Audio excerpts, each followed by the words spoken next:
매일 밤 11시 55분경 12시가 되기 전에 음식을 나눠주는 이웃이라면 당신은 어떠실까요? 맛있는 밤참으로 딱인데 하고 받아 먹을까요? 그것도 한 번이 아닌 여러 번을 지속적으로. 음식이 오래되면 맛이 없어서 제가 음식을 너무 많이 해서요.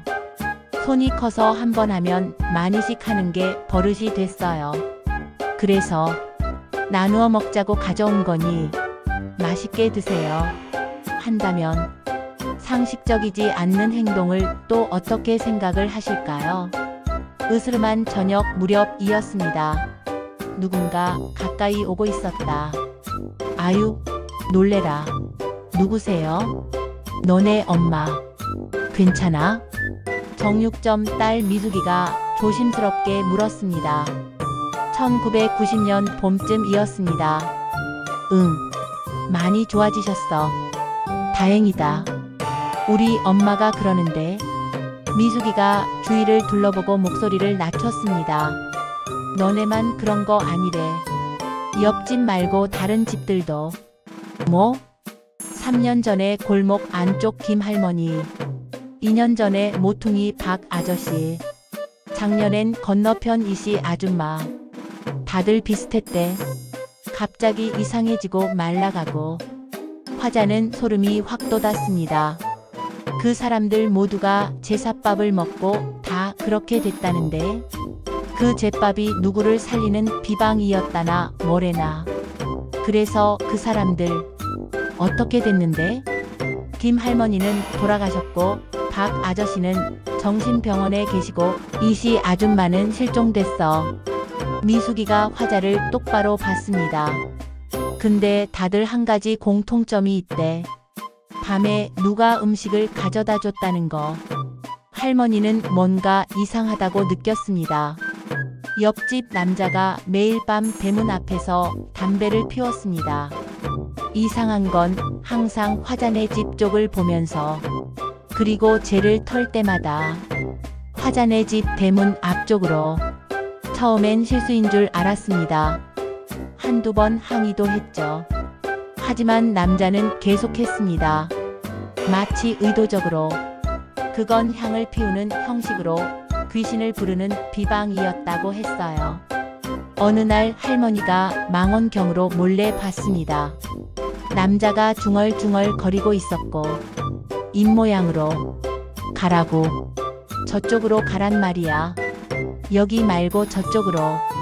할머니는 그때 살면서 보아온 어떤 행위라는 것을 알게 되었다고 합니다. 대문 앞이 그냥 대문이 아니었습니다. 집으로 들어오는 입구였죠. 담배재를 화자네 대문 앞에 떨어뜨리는 건 뭔가를 보내는 의식이었습니다. 화자는 나중에 알게 됐습니다. 옆집에 원래 자녀가 둘이었다는 것을. 쌍둥이 아들들. 하지만 화자가 본 건 항상 한 명뿐이었습니다. 다른 한 명은 시골 할머니 댁에 있대요. 엄마가 말했습니다. 하지만 이상했습니다. 명절에도 방학에도 그 아이는 오지 않았습니다. 그리고 옆집에서 가끔 들리는 소리. 밤중에 어린아이 울음소리가 들려왔고. 엄마, 엄마. 나 여기 있는데 엄마는 어디 있나고. 왜 나를 여기다 가두어 둔 건데? 여기 어두워. 나 무서워. 나 꺼내주란 말이야. 다음날 보면 아이는 등교를 하고 있었고 옆집 아들은 학교 다니면서 멀쩡했습니다. 그럼 우는 건 누구였을까요? 어느 날 그 집에 크게 불이 났었고 화재가 난 후 소방관들이 이상한 걸 발견했습니다. 안방 벽장이 안에서 못질되어 있었습니다. 왜 벽장을 안에서 잠가? 열었을 때 나온 건 악취와 함께 작은 뼈들. 동물 뼈인가? 아니, 이건. 감식반이 조사를 했는데 결과는 동물 뼈로 발표됐습니다. 하지만 현장에 있던 한 경찰은 화자에게 훗날 그 진실을 말해줬다. 그때 그 뼈들 말이야. 동물 뼈 아니었어요. 그럼? 말 못해요. 위에서 막았거든요. 증거 부족이래요. 경찰이 술 냄새를 풍기며 중얼거렸습니다. 근데 이상한 거 알아요? 그 뼈들 12살 정도 되는 아이 크기였어요. 어머니는 회복 후에도 그때 일을 잘 기억 못했습니다. 하지만 단편적으로 떠오르는 장면들이 있었습니다. 여러 개였어. 손들이 아래에서 계속 잡아당기는 몇 개? 셀 수가 없었어. 너무 많아서. 근데 특히 작은 손이 있었어. 작은 손? 어린아이 손. 그 손이 제일 세게 잡아당겼어. 계속 같이 가자, 외로워 그랬어. 어머니가 떨었습니다. 그리고 그 아이가 말했어. 엄마가 날 보냈어. 나만 보내면 아빠 살린다고 했어. 근데 거짓말이었어. 화자는 숨이 막혔습니다. 옆집 여자가 자기 아들을 마지막 굿을 했던 무당은 끝나고 할머니에게 말했습니다. 할머니, 저 집 절대 가지 마세요. 왜?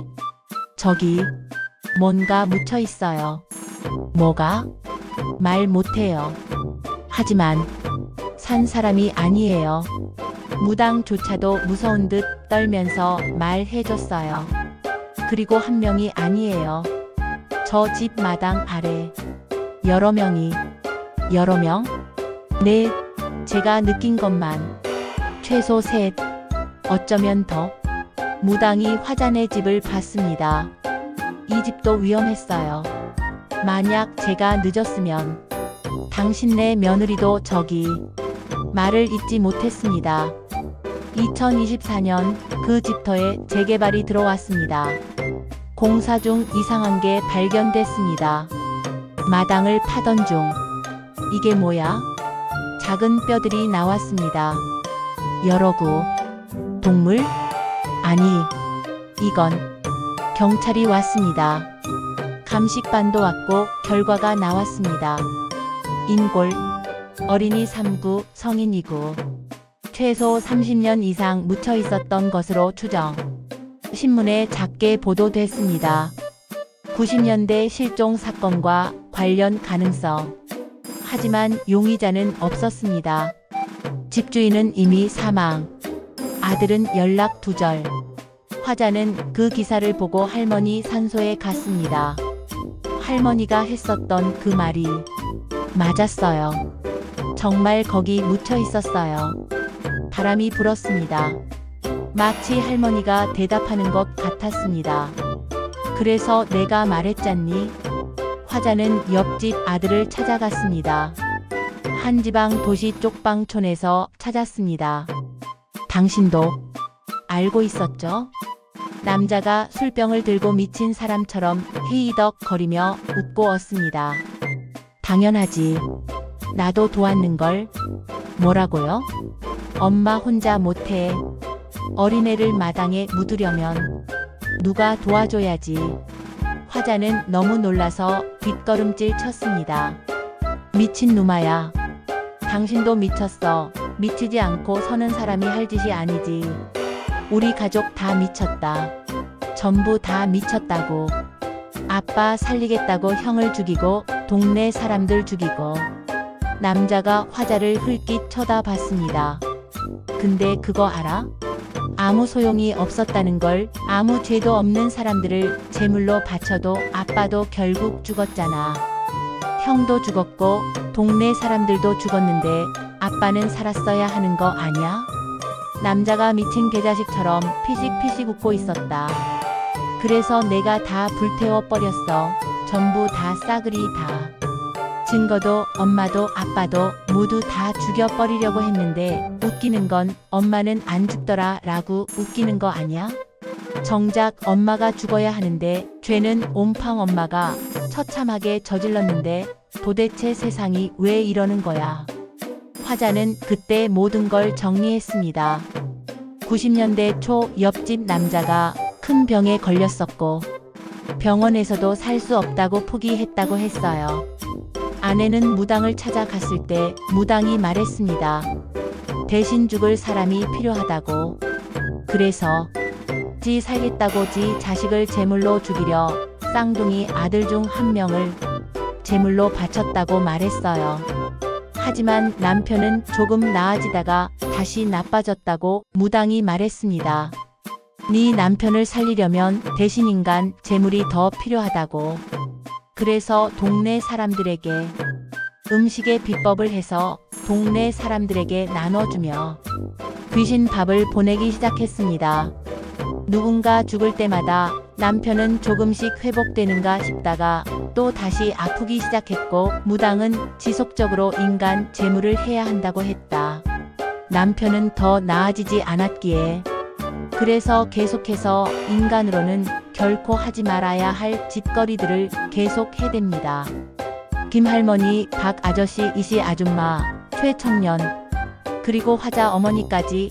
화자 어머니는 잿밥을 식구들 중에 제일 많이 먹었기에 많이 다치게 된 상태였으므로 그 외에도 5명의 대가로 남편 하나를 살리려 했습니다. 하지만 결국 모두 다 실패했고 결국 그 남편은 죽고 말았다고 합니다. 그리고 아들이 모든 증거를 없애려고 불을 질렀으며 그는 어디로 갔는지 행방을 몰랐다고 한다. 그날 이후로 화자는 그 옆집 여자를 마지막으로 봤습니다. 요양원에서였습니다. 80대가 된 그녀는 침대에 누워 있었습니다. 두 다리 모두 절단된 상태. 화재 후유증으로 엉망이 되어 있었고 몸 전체가 흉터투성이였으며, 그리고 더 놀라 자빠질 뻔한 것은 눈이 없었다는 겁니다. 화재 때 실명했다고 합니다. 화자가 다가가자 그녀가 중얼거렸습니다. 누구세요? 그냥 지나가는 사람이에요. 혹시 밤에 음식 받으신 적 있나요? 화자는 대답하지 않았습니다. 그런데 두 눈이 안 보이는데도 그는 뭔가를 아는 듯한 표정으로 만약 그러시다면. 여자가 웃었습니다. 섬뜩하게. 조심하세요. 아직 안 끝났을지도 몰라요. 뭐가요? 저주요. 한번 시작하면 그거 대물림 되는 긴데. 화자는 소름이 돋았습니다. 내 딸은 어떡하지? 또 며느리는 어쩔 거고. 극이다 손주딸까지. 그렇게 대물림이 된다는 건가? 다들 똑같은 고통을 받고 있어요. 평생. 여자가 빈 눈으로 화자를 향했습니다. 당신 딸은 괜찮나요? 화자의 딸이 최근 이상합니다. 밤마다 악몽을 꾸며 제대로 잠을 못 잡니다. 눈을 감고 자면 누가 온다고? 할머니가. 어떤 할머니? 모르는 할머니. 손이 없고 다리도 없고 눈도 없어요. 뭐라고 말했냐고 물어보니 같이 가자고 했다며. 외롭다고 같이 동무하고 가자고 했다고 했다. 화자는 그 말을 듣는 순간 온 몸뚱이가 얼어붙어 버렸다. 요양원에서 본 그 할머니 말이 섬뜩하게 떠올랐어요. 저주는 끝나지 않았다고 했던 그 할머니의 뭔가가 섬뜩하게 온몸이 떨렸어요. 옆집 여자는 죽었지만 그녀가 보낸 것들은 아직도 떠돌고 있는 것처럼 뭔가 예감이 좋지 않았어요. 당신의 집 문을 두드리며, 당신의 대문 앞에 재를 떨어뜨리며, 당신에게 음식을 가져다 주며 함께 드세요 라고 하는 사람이 지금도 있을까 싶어요. 하기사 나라의 제일 높은 사람도 미친 똘끼짓거리들을 해댔다는데 결국은 온 나라를 최악의 경제를 만들어 놓고도 반성은커녕 지금도 살 길이 있다면 튀어나오려고 온갖 비행으로 하는 짓거리라니, 그릇된 헛 욕망은 스스로 나락으로 빠지게 되는 게 자연의 당연한 이치라고 생각을 해봅니다. 이 시대에도 무지한 것을 믿고 있다는 사람들이 있다는 것에 인간의 그 어떤 욕망이든 가능하다면 무슨 짓이라도 해대는 무지의 경악을 아니 할 수가 없네요. 많이 살아오진 않았지만 선한 끝이 있다는 말과 반드시 인과응보는 가해진다는 말도 있을 거라고 당연히 생각해 봅니다. 그래서 그 할머니도 당신 아들까지 결국은 죽었고 당사자인 그 할머니는 죽지도 못하고 자식들이 모두 죽는 것을 다 지켜봐야만 했었던 것이 엄벌과 초라한 노후의 삶이 그 엄벌이 아닐까 합니다.